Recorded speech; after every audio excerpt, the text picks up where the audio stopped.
আসসালামু আলাইকুম। আজকে আপনাদেরকে নতুন এক পদ্ধতিতে আলু ভর্তা তৈরি করে দেখাবো।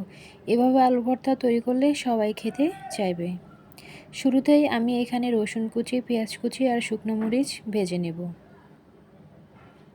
ভেজে নেওয়া হয়ে গেলে আমি এখানে আলু সিদ্ধ করে নিয়েছি, পেঁয়াজ তো ভেজে নিয়েছি, ধনিয়া পাতা, শুকনো মরিচ আর একটা রুই মাছের পিস।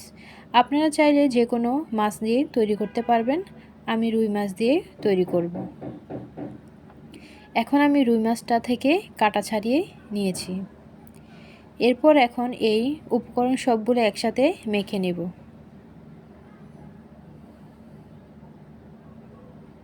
আবারও একবার আপনাদেরকে দেখিয়ে দিচ্ছি কি কি উপকরণ লাগবে।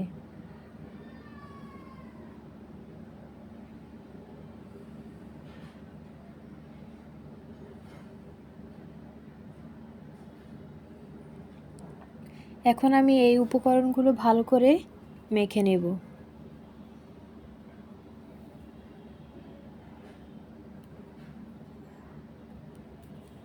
এরপর আলুটা এর সাথে মিশিয়ে নেব।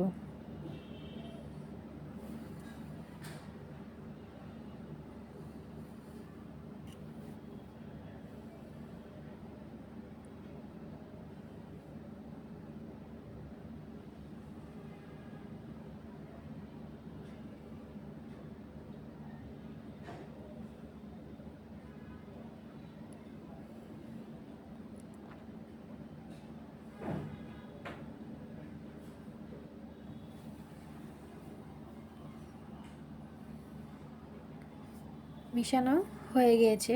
এখন এখানে স্বাদ মতো লবণ, তেল, পরিমাণ মতো সরিষার তেল দিয়ে দিব। দিয়ে আবারও ভালো করে মেখে নেব।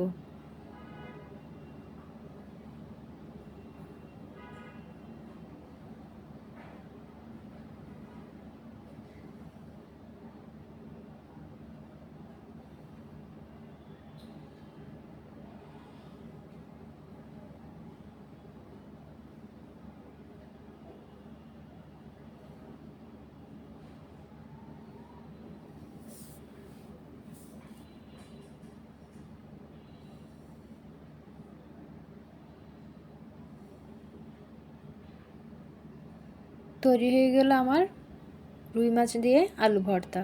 আপনারা চাইলে বাসায় এভাবে আলু ভর্তা তৈরি করে নিতে পারেন। আসসালামু আলাইকুম, সবাই ভালো থাকবেন।